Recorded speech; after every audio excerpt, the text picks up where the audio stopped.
नमस्कार, मी Indira. News अनकटच्या prime time बुलेटिनमध्ये तुम्हा सगळ्यांचं स्वागत करते. सविस्तर वृत्त पाहणारच आहोत, पण त्याआधी नजर टाकूयात काही महत्त्वाच्या हेडलाईन्सवर. बोगस बियाणे आढळल्यास कारवाई होणार, मंत्री संजय राठोड यांचं वक्तव्य. ठाकरे गटाचे तालुका प्रमुख अमोल बिराजदारांचे पंचायतीसमोर आमरण उपोषण. गोकुळचे अध्यक्ष अरुण डोंगरेंचा अखेर राजीनामा. आणि साताऱ्यातील शाहू कला मंदिर नाट्यगृहाची दुरावस्था, अभिनेते सयाजी शिंदे यांनी व्यक्त केली खंत. आता पाहूयात सविस्तर वृत्त. खरीप हंगामात बोगस बियाणे लिंकिंग साठेबाजी आढळल्यास संबंधित अधिकाऱ्यांवर कठोर कारवाई केली जाईल, असा इशारा यवतमाळचे पालकमंत्री संजय राठोड यांनी दिलाय. महसूल भवन येथे खरीप पूर्वतयारीच्या आढावा बैठकीत ते बोलत होते. यवतमाळ जिल्ह्यात 31,000 शेतकऱ्यांना मृतपत्रिका देण्याचे नियोजन असून वीज कनेक्शनसाठी पैसे भरलेल्या 5,575 शेतकऱ्यांच्या खात्यात सुमारे 5 कोटी रुपयांचा थेट परतावा दिला जाणार असल्याचं सांगत पालकमंत्र्यांनी तक्रारींसाठी स्वतंत्र नियंत्रण कक्ष स्थापन करण्याची सूचना केली आहे. आता आहे त्या परिस्थितीत चांगलं काम आपल्याला कसं करता येईल या दृष्टीनं आपण सर्वजण प्रयत्न करा. आणि आज जे मुद्दा म्हणून गैरहजर असतील त्याच्या संदर्भात आता तुम्ही लक्षात आणून द्या. कलेक्टर साहेब नोंद घेतील. मी सुद्धा आता मलाही जिल्ह्याचा पालकमंत्री म्हणून आज इथं दुःखच झालं की खरीप आढावा बैठकीमध्ये येताना मला असं वाटलं होतं की बैठक सायंकाळपर्यंत चालत, परंतु तसं काही झालं नाही. तर अनेक गोष्टी आहेत, दिलेले निर्देश जसं दिलेले आहेत त्याचं पूर्तता झाली पाहिजे आणि त्याचा आढावा मी जिल्हाधिकारी महोदयांना या ठिकाणी सांगणार आहे की आपल्यालाही थोडंसं कठोर होऊन अशा पद्धतीनं ही यंत्रणा पळवावं लागेल. धाराशिवच्या लोहारा शहरात शासकीय धान्य गोदामाजवळच सुरू असलेला घनकचरा प्रकल्प तातडीने हटवावा या मागणीसाठी शिवसेना ठाकरे गट आक्रमक झालाय. हा घनकचरा प्रकल्प अनधिकृतरित्या उभारला असून या प्रकरणी चौकशी करून संबंधित अधिकाऱ्यांवर गुन्हा दाखल करावा या मागणीसाठी ठाकरे गटाचे तालुका प्रमुख अमोल बिराजदार यांनी नगरपंचायत कार्यालयासमोर आमरण उपोषण सुरू केलंय.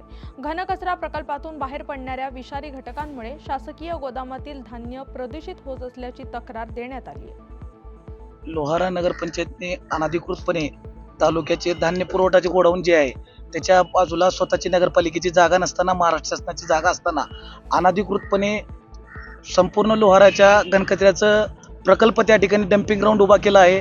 त्यामुळे अन्नावर दुष्परिणाम होऊन ते सर्व धान्य तालुक्याच्या पुरवठा गोडाऊनला म्हणजे पुरवठा विभाग राशनच्या माध्यमातून नागरिकांपर्यंत जातोय. तो दूषित धान्य असल्यामुळे तो घनकचरा प्रकल्प हटवावा व त्या निधीचा गैरवापर करणारे आणि जागा नगरपंचायतच्या मालकीची नसताना सुद्धा त्या ठिकाणी घनकचरा प्रकल्प उभारण्यात आलेल्या सर्व अधिकाऱ्यांवर निलंबित करून त्या सर्व अधिकाऱ्यांची चौकशी करण्याची मागणी करण्यात येईल. गोकुळचे अध्यक्ष अरुण डोंगरेंनी अखेर अध्यक्षपदाचा राजीनामा दिलाय. आज सकाळीच अरुण डोंगरेंची भेट घेऊन अतिशय संवादपूर्ण चर्चा झाल्याचं मंत्री हसन मुश्रीफांनी सांगितलं होतं.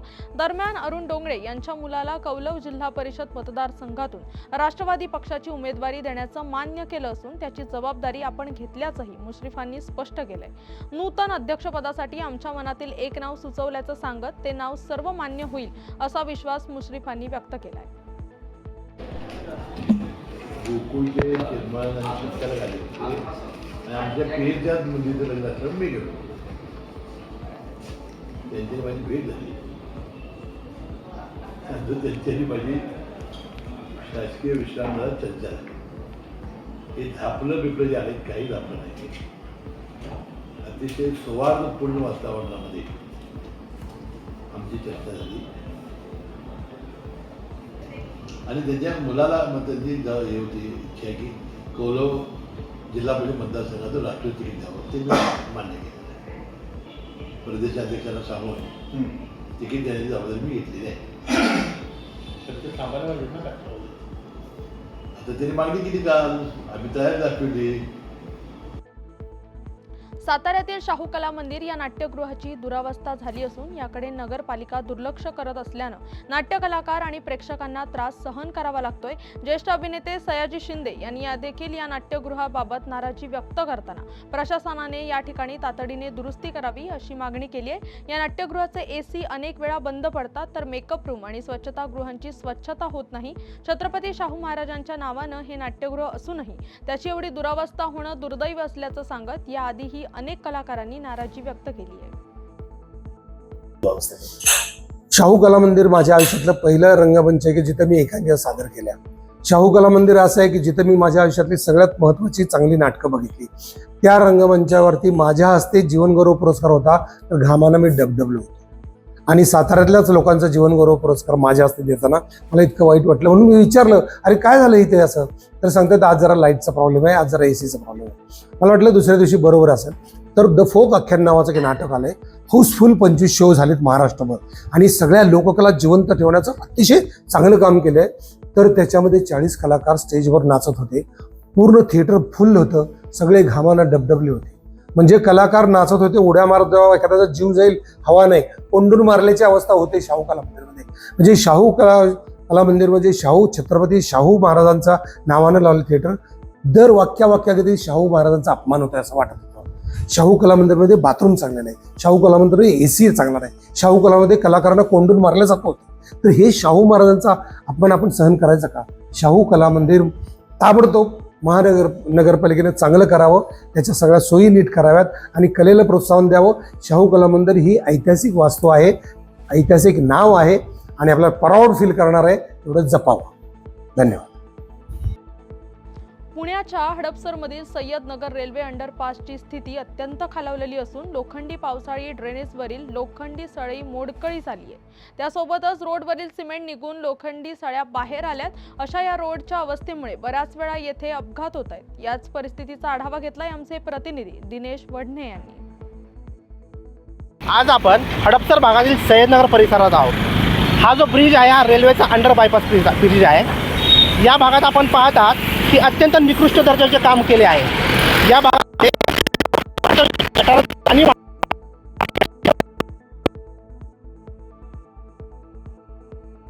या सळावरून जाऊन या पूर्ण नुकसान होत आहे किंवा सळा तुटत आहे। धोकादायक पद्धतीने वाहने चालवत आहेत, वारंवार या सळा इथे तुटत आहेत। येथे मोठ्या प्रमाणात विद्यार्थ्यांची ये जा असते, नागरिक मोठ्या प्रमाणात इथून ये जा करत असतात। आज आपण येथील जे स्थानिक नागरिक आहेत यांना याबद्दल विचारूया नेमके काय म्हणतात। हे जे पावसाळी गटाराची लाईन आहे ते वारंवार तुटत आहे, निकृष्ट दर्जाचं काम आहे, याबद्दल आपण काय बोलता? प्रशासन या गोष्टीकडं लक्ष देत नाहीये, कारण इथं 2000 विद्यार्थी शिकतात अशी शाळा आहे। बरेच लोक आहेत, संध्याकाळी लाईट नसते, पावसाळ्यात ते जाळ्या तुटलेल्या दिसत नाही, ॲक्सिडेंट मोठ्या प्रमाणात होतात। प्रशासनाने या गोष्टीकडे अतिशय गंभीर्याने लक्ष द्यावे, लोकांच्या नागरिकांच्या जीवाची खेळू नये। आपण पुणे महानगरपालिका काय आवाहन करतात? कृपया करून ह्या गोष्टी ज्या बी ठेकेदारांना तुम्ही हे काम दिलेले आहे त्यांच्याकडून ह्या काम करून लवकरात लवकर करावे, जेणेकरून लोकांचा जीव जाईल नाही। आज इथे 2000 विद्यार्थी शिकत आहेत आणि अशा प्रकारे निकृष्ट दर्जाचं काम केलं आहे। आपण पुढे पाहत रोडचं जे सिमेंटीकरण केलं आहे त्याच्यात सुद्धा सिमेंट निघलं आहे आणि पूर्णपणे आपल्याला दिसत आहे की त्या रोडच्या सळा दिसत आहे। याबद्दल आपण काय म्हणतो? ते सरकार जे महानगरपालिकेवाले त्यांनी हे काम करून घ्यावे। 2000 विद्यार्थी शाळेमध्ये शिकत आहेत, त्यात ट्रॅफिकचा इश्यू होतो, ट्रॅफिक लय होतो, तिथनं फार लांब 2-2 किलोमीटर ट्रॅफिक होते। मागच्या आठवड्यात 2 ॲक्सिडेंट झाले होते। आपण पाहत आहात येथील नागरिकांनी फार मोठ्या समस्या मांडल्या आहेत, वारंवार इथे दुर्घटना होत आहेत। इथे मोठी शाळा आहे, तिथे 2000 विद्यार्थी शिकत आहेत, यामुळे अपघात वारंवार झालेले आहेत। आणि कधी कॉर्पोरेशन जागं होणार किंवा पुणे महानगरपालिका कधी आज झोपेत उठणार? कुठली तरी मोठी दुर्घटना झाली किंवा कोण मेल्यानंतर जागे होणार का, असा संतप्त सवाल इथे नागरिक विचारत आहेत। न्यूज अनकटमधून मी दिनेश वडणे, धन्यवाद। बातमीपत्रात वेळ झाली आहे छोट्याशा विश्रांतीची, लगेचच परत येऊ, तोपर्यंत पाहत राहा न्यूज अनकट। ऐतिहासिक वारसा लाभलेला मराठ मुलूक महाराष्ट्र। या महाराष्ट्राला विविध रंगी छटा आहेत। साहित्य, कला, पर्यटन, नृत्य, भाषा, संत परंपरा अशा विविधतेने तो नटलेला आहे. हीच गौरवशाली विविधता जपत स्वरंग मराठी केवळ महाराष्ट्राच्या सांस्कृतिक संहितेपुरते मर्यादित न राहता समकालीन नवकल्पनांवर आधारित कार्यक्रमांद्वारे मराठी मनोरंजन विश्वात स्वतःची एक अनोखी जागा निर्माण करत आहेत.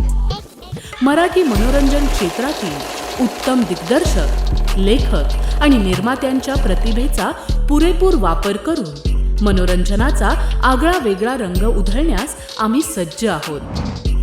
स्वरंग मराठीचे उद्दिष्ट मराठी मनोरंजन क्षेत्रामध्ये मनोरंजनाची वहिवाट सोडून, रूढीवादी पद्धती तोडून मनोरंजनाचा समृद्ध अनुभव प्रदान करून देण्याचा आहे. म्हणूनच यात विविध पद्धतीचे मनोरंजक आणि माहितीपूर्ण कार्यक्रम स्वरंग मराठीवर बघता येतील. शेवटी एकच, धकाधकीच्या जीवनात धांगडधिंगा करण्यापेक्षा बसूया, हसूया, गाऊया, जगूया. नाती गोती श्रावण मोती गावामधले जिवंत रंग. नाती गोती श्रावण मोती गावामधले जिवंत रंग. चला जोडूया, चला पाहूया, जशी संस्कृती तसा स्वरंग. बातमीपत्रात पुन्हा एकदा स्वागत. आता पाहूयात उर्वरित काही महत्त्वाच्या घडामोडी. 9 लाख लोकसंख्या असणाऱ्या अमरावती महानगरपालिकेने नागरिकांच्या मूलभूत सुविधांबाबत असलेल्या प्रश्नांवर तातडीने उपाययोजना कराव्यात. पावसाळ्यापूर्वी अमरावती शहरात स्वच्छतेची मोहीम राबवावी अशी मागणी करत सामाजिक कार्यकर्ते डॉक्टर अलीम पटेल यांच्या सहकाऱ्यांनी मनपा आयुक्तांशी चर्चा केली. पाणीपुरवठा, स्वच्छता, रस्ते आणि घनकचरा व्यवस्थापन या सुविधा शहराच्या विकासासाठी आणि नागरिकांच्या जीवनमानासाठी आवश्यक असून आंबा नाल्याची तसेच त्याला जोडलेल्या छोट्या मोठ्या नाल्याची त्वरित साफसफाई करणे अत्यंत आवश्यक असल्याचे निवेदन आयुक्तांना देण्यात आले. इसी तरह हमने आज कमिश्नर साहब से ये भी रिक्वेस्ट किया है कि आने वाला बारिश का जो मौसम आने वाला है, बारिश का मौसम आते से गार्बेज ये जो है पूरे बहुत सारे मॉस्किटोज मच्छर पैदा करते हैं जिससे डेंगू और मलेरिया जैसी बीमारी होती है. और जितने भी इंटीरियर एरिया है बेचारे जो पुअर इलाके के हैं वहाँ पे बहुत ज़्यादा बीमारियों का सामना करना पड़ता है. आप बताइए कि अगर ये सब काम नहीं किए जाएंगे तो हमारे जो समाज के लोग हैं वो कहाँ जाएंगे. इसलिए हमने कलेक्टर साहब से किया है कि यंत्रणा जितनी भी आती है, मतलब फव्वारे वगैरह जितने होते हैं, वो भी मामला जो है जल्दी से जल्दी उसको करने की कोशिश की जाए. Thank you. जालना जिल्ह्यात शस्त्रबंदीसह जमावबंदी आदेश जारी करण्यात आलेत. विविध दिनविशेष आणि महापुरुषांच्या जयंतीच्या पार्श्वभूमीवर जालन्याचे अप्पर जिल्हा दंडाधिकारी गणेश महाडिक यांनी याबाबतचे आदेश जारी केलेत. या आदेशान्वये शस्त्रे किंवा शारीरिक इजा करण्यासाठी वापरता येईल अशी कोणतीही वस्तू सोबत बाळगता येणार नाहीये. तसेच कोणत्याही ठिकाणी 5 किंवा अधिक व्यक्तींना एकत्र जमण्यास किंवा परवानगीशिवाय मिरवणूक काढण्यास मनाई करण्यात आली आहे. हा आदेश 2 जून 2025 पर्यंत लागू राहणार आहे.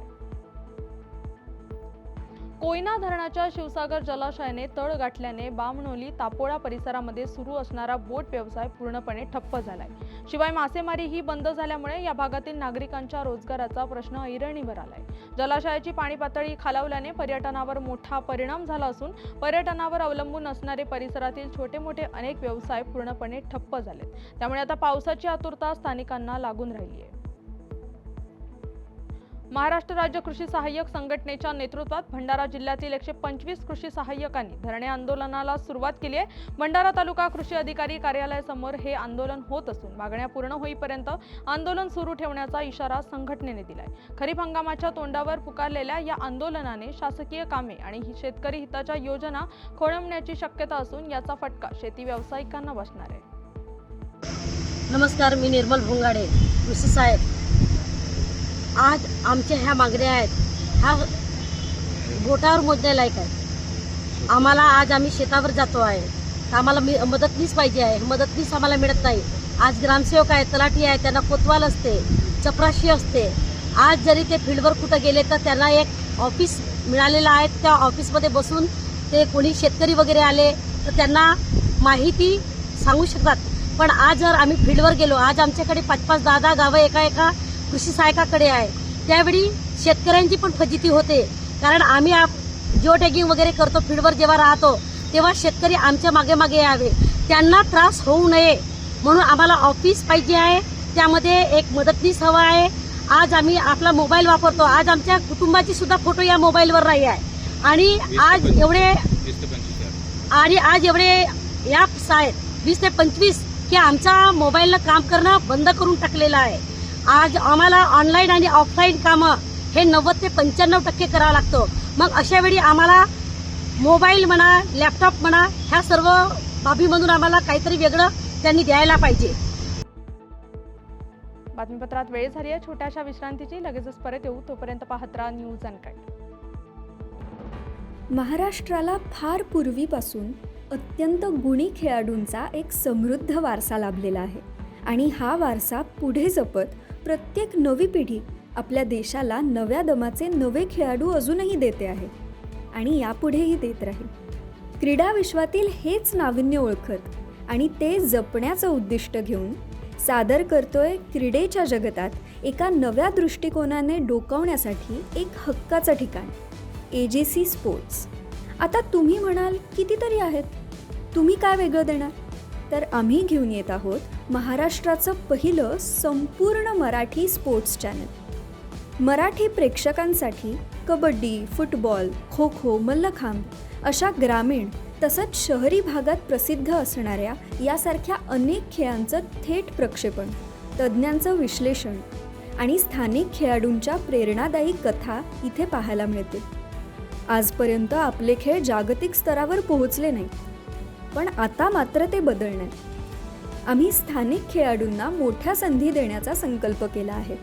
मराठीमध्ये जगभरातील स्पोर्ट्सचे सर्वोत्कृष्ट कव्हरेज मिळवण्यासाठी AJC स्पोर्ट्सला आजच जॉईन करा.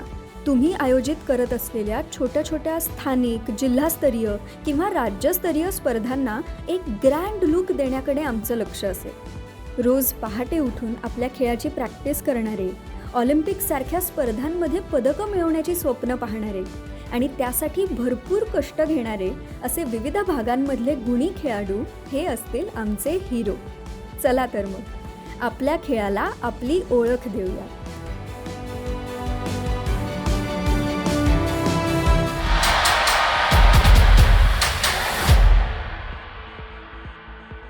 बातमीपत्रात पुन्हा एकदा स्वागत. आता पाहूया उर्वरित काही महत्त्वाच्या घडामोडी. आळंदीत इंद्रायणी काठी असलेल्या 36 अनधिकृत बंगल्यांवर कारवाई केल्यामुळे घराबरोबर कित्येकांची स्वप्नही उद्ध्वस्त झाली आहेत. पिंपरी चिंचवड महापालिकेने मोठ्या बंदोबस्तात इंद्रायणी नदी पात्रातील बंगल्यांवर कारवाई केली. यामुळे तेथील नागरिकांना आपले हक्काचे घर सोडावे लागले. आपल्या डोळ्यासमोर आपले घर तुटताना रहिवासी मोठमोठ्याने रडत महानगरपालिकेला कारवाई थांबवण्याची विनंती करत होते. काही महिलांनी इथे आक्रोश करत सरकार आणि बिल्डरला दोष देत त्यांच्यावर शाब्दिक हल्ला केला. माझं जेवढं वाटोळं केलं, माझं घर दे, त्याशिवाय मी उठणार नाही. दोघं या म्हणा, राहुल जाधव जरे सगळे या. तुमच्या खेटा घालून घालून मेले मी. तुम्हाला अजून दया आली नाही. माझं सगळं वाटोळं केलं, सगळं वाटोळं केलं. कुठं जाऊ? तू ये, नाही तर मी इथं मर. माझं सगळं घालवलं.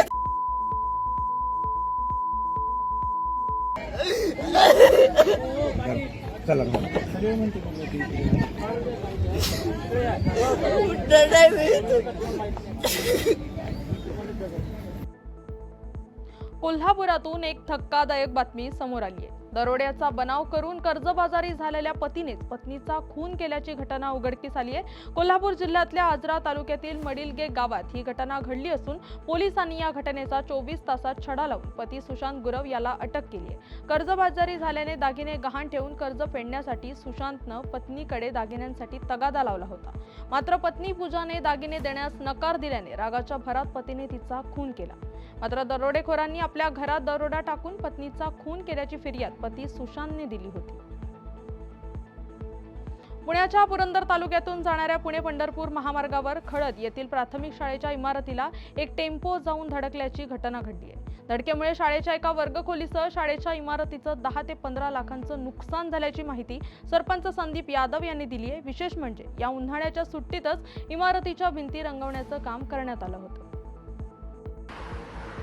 काय सांगाल, नक्की काय प्रकार घडलाय आणि कधी घडलाय? नमस्कार, मी खळद सरपंच. आमच्या खळद हद्दीमध्ये रासकरमाळा शाळेमध्ये आज पहाटे 5-5:30च्या दरम्यान हा टेम्पो शाळेच्या भिंत तोडून शाळेत घुसलाय. पूर्ण आमच्या शाळेचं नुकसान 10 ते 15 लाखापर्यंत नुकसान झाले. आम्ही वारंवार नॅशनल हायवेच्या लोकांना सांगूनही त्यांनी आमच्याकडे दखल घेतली नाही. आमच्या म्हणजे मागणीची दखल घेतली नाही. आम्ही त्यांना वारंवार सांगितलं की शाळेकरता आम्हाला काहीतरी तुम्ही कंपाऊंड सुरक्षा भिंती वगैरे करून द्या, तरी त्यांनी आमची काही दखल घेतली नाही. या बातमीचा वेळ झाली. प्राईम टाईम बुलेटिनमध्ये इथेच थांबायची. तोपर्यंत पाहत राहा न्यूज अनकट.